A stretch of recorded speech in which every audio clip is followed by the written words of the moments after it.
Some of you have asked me to talk a little bit about the basics of pumping. When can I start expressing is one of the most common questions I'm being asked when it comes to pumping.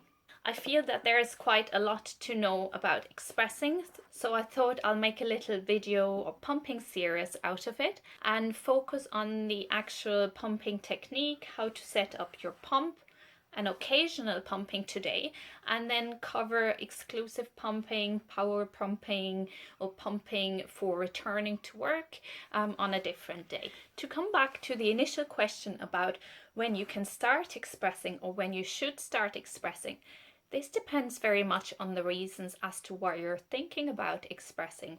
Is it that perhaps you're separated from your baby, or your baby is just unable to latch on and you have to start stimulating the breast for them and you will have to initiate a milk supply through pumping? Or is it that you're trying to build a milk supply additionally to your baby because your baby is still learning to latch on and is not quite as efficient at removing the milk yet?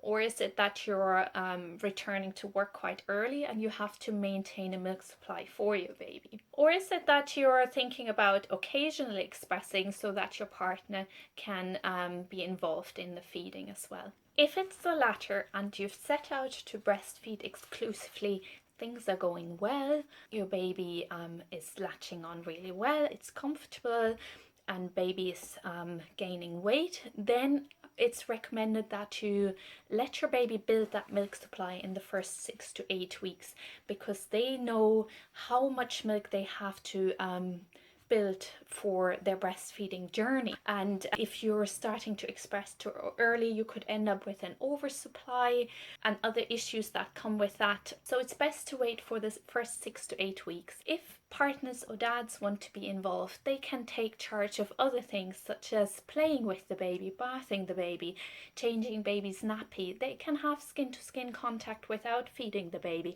and bond with baby in a lot of different ways. If you want your baby to take the occasional bottle, it is certainly a good idea to introduce that at around the 6 weeks mark, just to get them used to it, because as they get older they get very fond of the breast, and it will be much harder to get them used to a bottle when they're older, let's say when they're around 3 to 4 months old. The 6 weeks mark is not a strict rule that you have to follow religiously.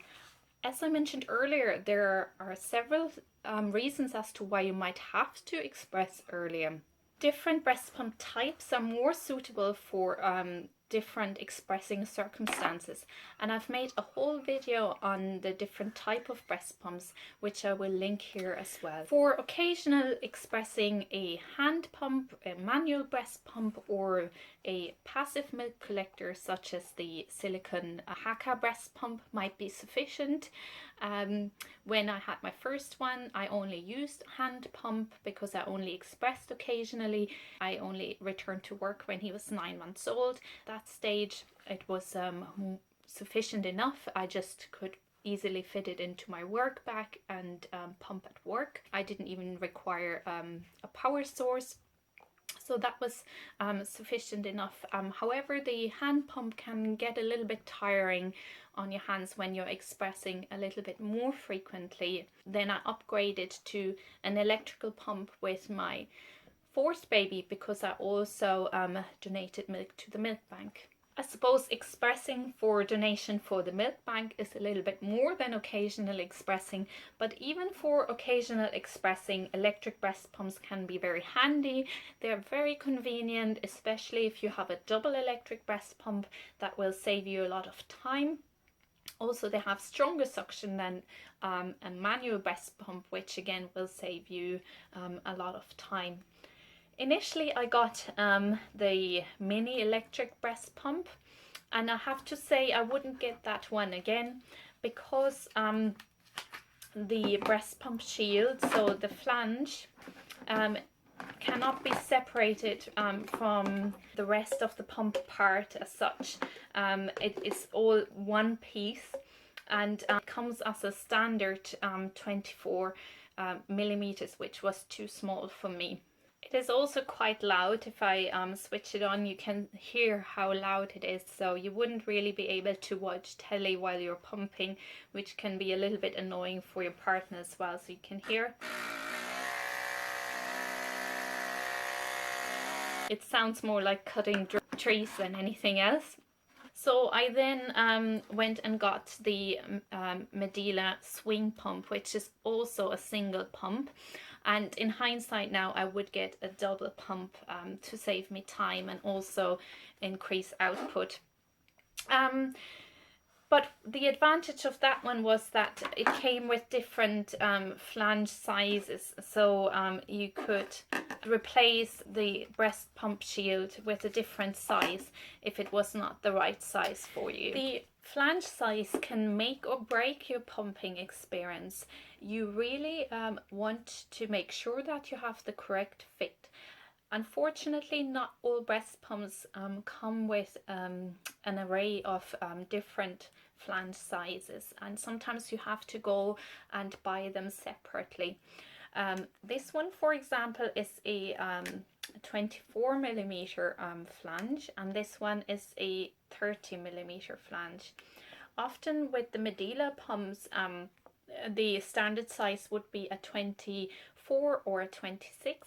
Again, with a lot of other pumps, that's kind of the standard size, but a lot of mums require a bigger size, and I'm just going to talk a little bit about how you know which one is the right size for you. So when you're pumping, what you want to make sure is that your nipple can move freely back and forth within the funnel. If your nipple is kind of squashed and is rubbing against the side of the funnel, then the flange is too small. That can pinch your nipple, it can crack your nipple and potentially cause infection. Also, it won't give you a good milk output, because all that's happening is the nipple moving back and forth, and there's no expressing as such and stimulation happening. It's like the baby also has to attach deep into the breast rather than just move the nipple back and forth in their mouth. So it should look a little bit like this. You can also hear that this pump is a little quieter, and I will see if I can also leave a size guide here, if I can insert it here now.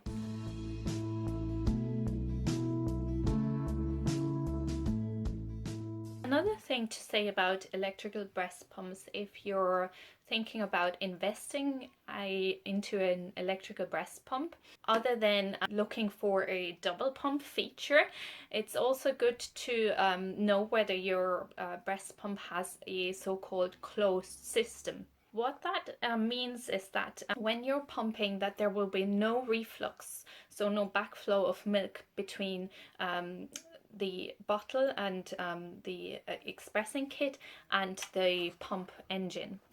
Now this pump here, the MEDELA Swing, hasn't got a closed system, so I wouldn't be able to pass this on to a friend now, or to sell it after I'm finished using it, because of the risk of contamination. Some of the electric breast pumps which have closed systems are the HAAKAA double breast pump, the SPECTRA S1 and S2, and also the LANSINOH Signature Pro and their smart pump. So what I'm going to show you quickly now is the assembly of the breast pump. I know this is for a particular brand, but it's very similar for all the breast pumps. Essentially what you have is your pump shield, whether that is a one piece or you can attach it. Then this part here, where the bottle is screwed onto, usually requires the insertion of a valve. This comes either as one piece or with a little membrane that you have to attach. And what you want to make sure is that little membrane, every time you assemble it, that it hasn't got any small tears, because that could affect your suction. Equally with other valves, just make sure every time you put that in, it's intact, because I've had it before that I thought, oh, why is the pump not working very well? Why do I not get as much output as before? And I thought there was something wrong with my supply, but it was really this piece of the pump that was causing the problem. So then you screw the bottle onto here, and the tube then goes into the pump as such. So to prepare your breast for expressing, you can use a warm compress, such as a warm wet flannel, or a warm nappy compress for up to 5 minutes before you express, because that will help your milk flow. Then you can also massage the breast and hand express a little bit beforehand. Again, that really prepares your breast for milk flow, for expressing. And I'm going to link my video on hand expressing here as well.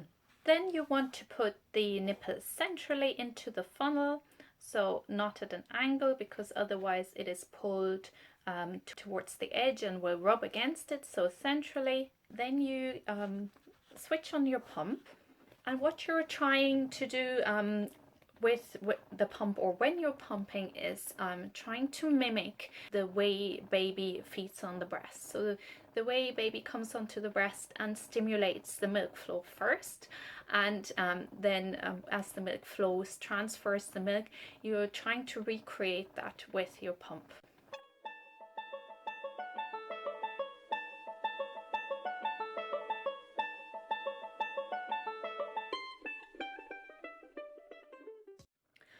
Some pumps like this one, they have a button for milk ejection or letdown. So as you can see the milk starting to flow, you can hit that letdown button and it switches over to the expressing phase.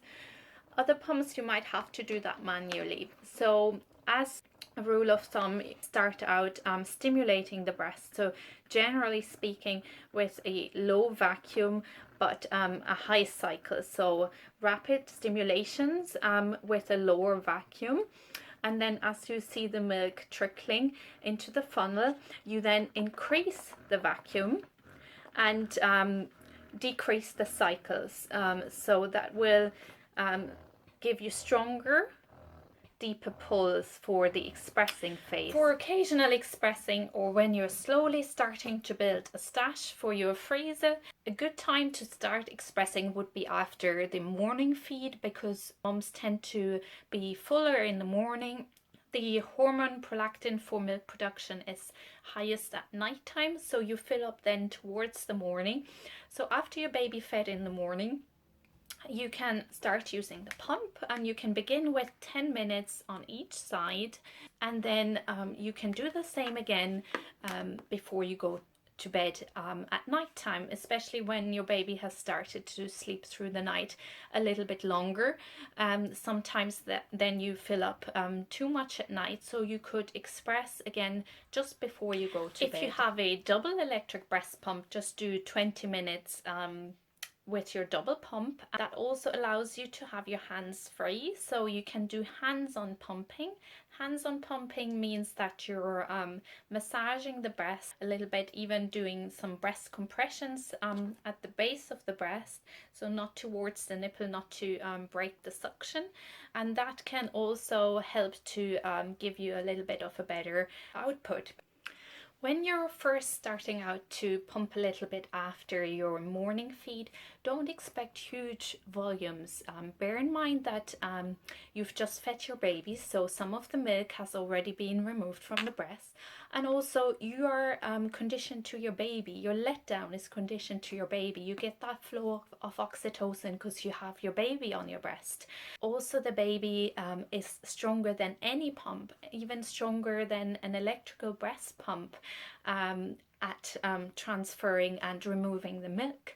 So it might just take a little while for you to get used to the pump, and also to get used to having a letdown on the pump. So it does help to try and find ways to be relaxed when you're pumping, whatever works for you, whether that's watching a show or maybe putting on some relaxing music, having baby with you, or cuddling your baby while you're pumping, all those things can help to have a better milk flow. So for milk storage then, you put a lid onto the bottle, and you can keep a bottle of milk in your fridge for up to 5 days.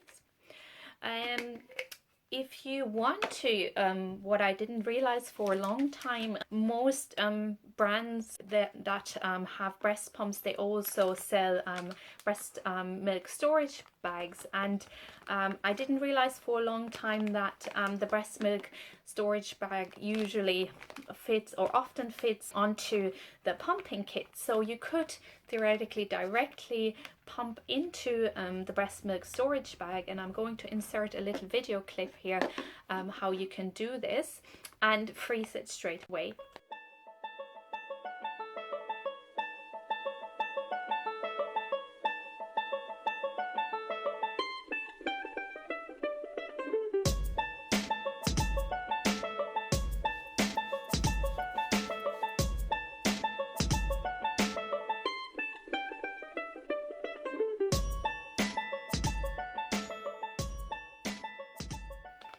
If you freeze your breast milk in breast milk storage bags, put them flat in your freezer. That allows for more storage space. And in a fridge freezer, it lasts for 3 months. In a separate freezer, you can keep it there for 6 months. When you defrost breast milk, never put it in the microwave because it destroys nutrients. So it's recommended that you slowly defrost it in your refrigerator overnight, and then warm it up a little bit in lukewarm water before you give it to baby. When you're offering your baby a bottle with express breast milk, you want to use the paste bottle feeding technique so that they're able to move easily between breast and bottle. I've also made a video on the paste bottle feeding technique, which I will link here. And otherwise, I think this concludes the first part of the pumping